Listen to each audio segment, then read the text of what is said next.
Great games at your table. I'm Jonathan Albin, and this is Game Master's Toolbox. Today we're going to be looking at 10 different ways to create a campaign.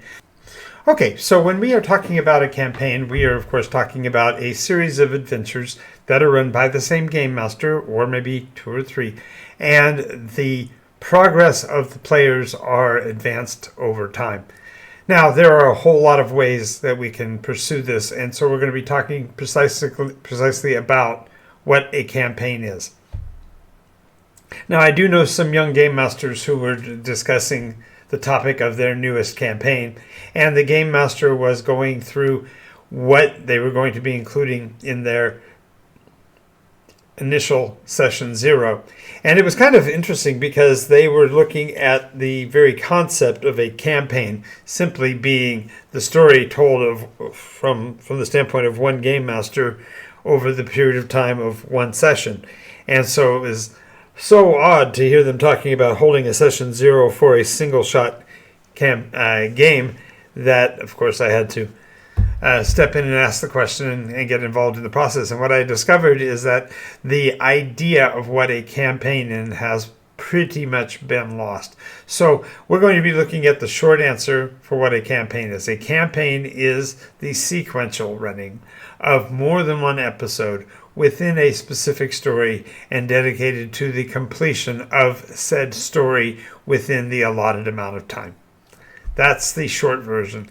And whether you are going to use one, two, or many of the choices that I'm going to be recommending today, realize that there's no right answer. There's no particular way you must create your campaign for it to be understandable or acceptable to anyone else. And so you do you, so to speak. So let's look at the ones that I've kind of come up with. And I look forward to hearing from you as well. If any of these are particularly of good use to you, make sure you let me know, put it down in the comments. And if there are problems with it or suggestions that you think might make your games better by including them, feel free to share that with others, because the whole point here is to make everyone's games more excellent. All right, so as I was talking to those young folks, as I was saying, they were looking at running their game and looking at from the standpoint of stringing together the one-shot adventures that they were doing week over week over week. And that's absolutely, by definition, the quick and dirty continuity of one session after the other, and the advancement of the characters in between. You know, that's definitely a singular course. Now, from the standpoint of a professional or the standpoint of somebody who's got a long term, it may feel kind of shotgun blast-like. In other words, if there's no connotations or connections between one episode and the next, it might feel rather staccato. But again, if you are building a long-term campaign, certainly starting off and tabulating your adventures one after the other and building the story between them will actually help to increase your ability to link stories together and build a long-term campaign one after the other. Of course, the next would be to take the characters and in the session 0 actually play with the pieces that made the story, which would include the characters' backstories. And especially if you're running in D&D 5e, this is really one of the greatest ways to cause a campaign to develop, is to link the backstories of the players so that there is a story for them to pursue going forward as well. It isn't only about building the past, but also building what the potential future might be.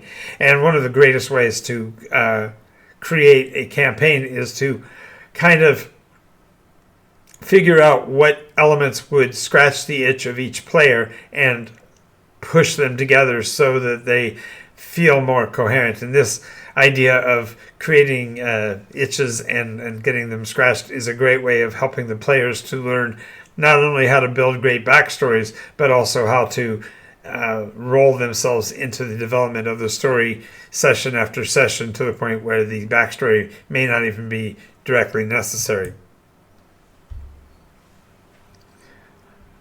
So the next we're going to talk about the most classic. And the most classic of the structures is the idea of the Pilgrim's Progress, or more classically known as the hero's journey, the idea of the advancement of a character. Now, I do know there's going to be people in the audience that are going to push back and say, don't really focus on the hero's journey. It's been overused, it's been overworked, and it's tired. But I'll be honest with you, I think in many cases this is the comfort food of campaigns. The very mechanism for character advancement is built into most of the game systems that are out there, especially the more classic ones like Dungeons and Dragons and even DCC. But the idea here is that having your adventures follow the progression of your character over time as they advance and get more challenged and more,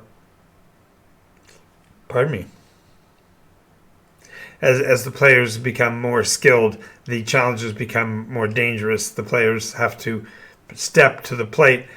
It's actually the meat and potatoes of what most campaign styles are. And so there's absolutely nothing wrong with utilizing a Pilgrim's Progress or a hero's journey to define your story, as long as it feels comfortable and it feels something like the players want to do. And it's really a matter of the feedback loop that you will develop with your players that will determine how often or how long you follow this kind of a mechanism.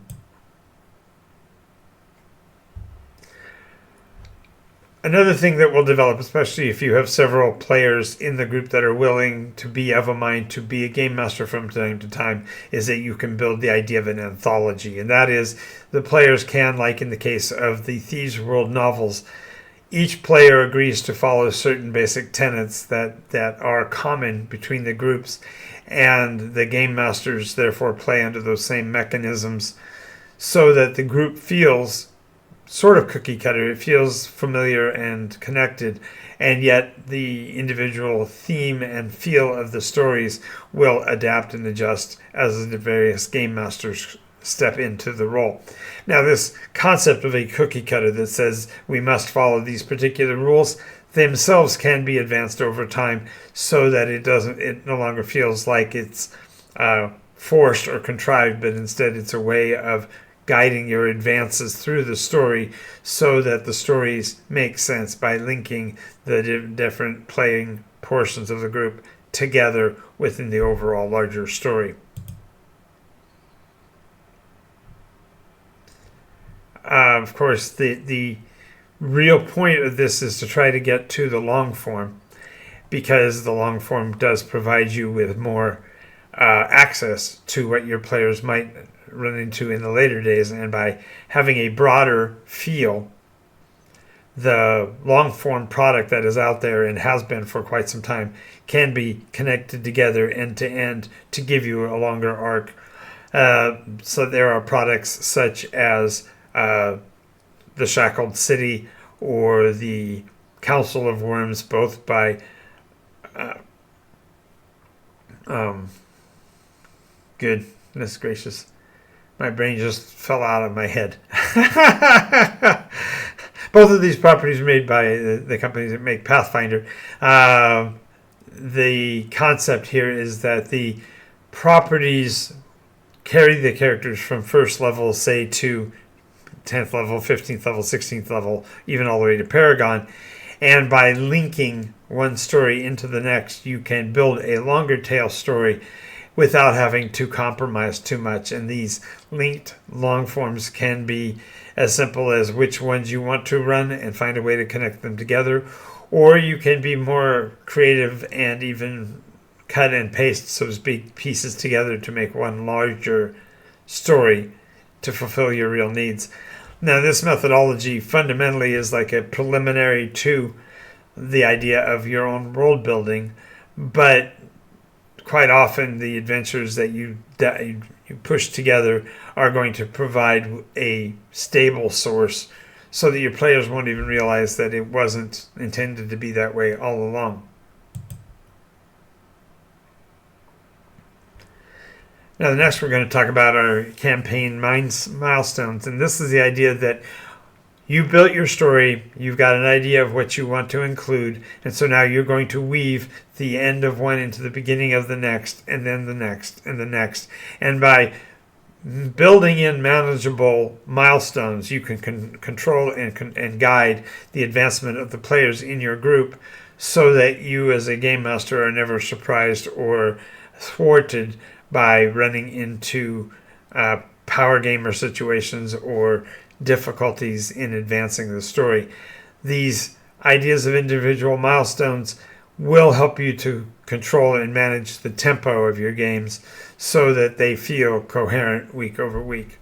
And this is really fundamentally a way of managing the advancement by the numbers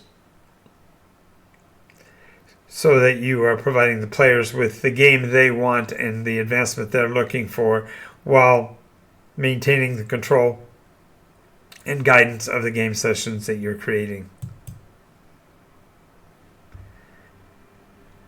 Now, this is one of my favorites, and this is called Unintentional Intent. And this is when you are a game master and you've been doing it for as long as I have, there are times when you feel like you're phoning it in. You feel like you're just providing the bare bones to player guidance, that the players are, as the saying would go, the inmates are running the asylum, and you're no longer guiding the story. But this is where the argument will come from those who are sandbox game masters say, well, this is the way it's supposed to be. It's always supposed to be a series of sequential, rational elements that link together to make a greater story.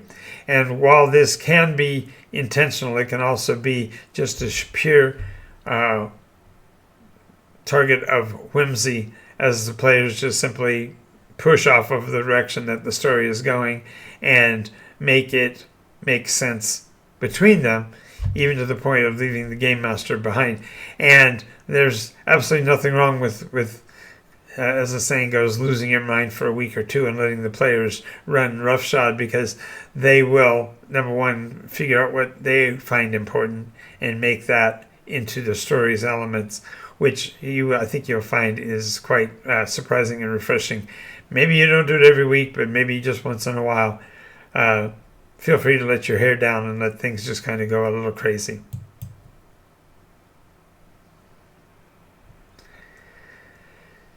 So after you've game mastered for a while and you've developed the flow and the way of maintaining control of your guidance, well, there he is again, Mr. Purpur. I left him here again. That's very funny.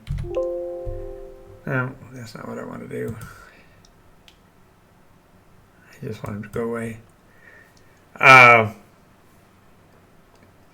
The idea is that in the case of bubble tech, you get the idea that you realize that the players sometimes will choose a course or a direction that you didn't intend, and you want to still get a story element put into the game for effect. And so you will create the module, the adventure, the engagement, and simply plug and play it. If they go left, it's in front of them. If you go right, that's where it's going. Now, this leads to the argument about quantum ogres. And while this can lead to problems if you run the same session week over week and you end up with players going left in one situation and players going right in the other, and they have the same encounter, that may be an issue. But realize that the mechanism of bubble tech is really part of a systemic story development. The idea is that you're building the story so that the players will experience the maximum amount of fun. And while that may mean you have to do a little bit of extra work in determining what goes on when the adventurers go left versus what happens as the players go right, you can actually gauge and engage your players more enjoyably when you're no longer bound to the framework as guide. And we'll do more about this in a later episode. But I just wanted to clarify that when you are building a story that is systemic, sometimes you have to make sure that you do extra work to make sure that the players do not feel like you are phoning it in.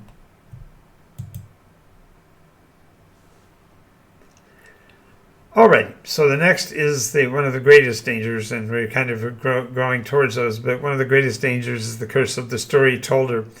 And this is when you as a game master have done a great amount of advancement and creative work, and you've develop the story out, and you know exactly where you need the encounters to occur, and then you feel too much like you have to hold the hands of the players and guide them to where they need to go. Now, this is what many people think that a good game master does, is that a good game master is going to guide the players inevitably to the right place at the right time, and therefore they feel like the game master should be railroading or pushing them in a certain direction. And there are many people who think that the curse of the storyteller is what I mean when I refer to the adventurers pursuing a course and getting to the same inevitable conditions that I would have expected for them to get to. But that could not be farther from the case. We do not want to be in a situation where the players are not experiencing the encounters. You want them to feel them viscerally and engage with them directly. And this leads to what I call the development of the purpose. Now, in my case, the purpose is a multi-line poem that describes all the things that must happen within an iteration, without any commentary or without any chronology, so the players can determine when each one of them is accomplished. And by doing this, I'm actually allowing player agency to reinterpret itself session over session, week after week, year after year. Because the reality is that the players who begin the iteration as young, fresh whippersnappers that want to change the world certainly have a greater interpretation or a greater expectation of what might happen in their world than the much later developed, much more stoic and much more dedicated and focused individuals that the campaign will have coming to the fore near the end. And so this concept of player agency really provides a compelling way for the players to build the story they want to hold within the frameworks of what you want to provide. And these are fundamentally 10 ways to build out your campaign and create a long tail event from the very beginnings of which you may or may not be familiar. So that leads us to our parting shots, and the reality is that long form, short form, or somewhere in between, it is the campaign that builds continuity. Players feel more comfortable when they are playing with the same people week over week and getting a feel for the other experiences and other minds that are in the group. And so my questions, of course, to you are, how would you run your local campaign? What would make the differences for you? Go ahead and put that down in the comments. I'd love to hear what you have to say. And make sure, again, if you haven't yet, make sure you like and subscribe, because it really helps us to advance the show to others and get the word out to others about how to make their games amazing. Before we get out of here, remember what my granddad says: you've done enough work, now go play.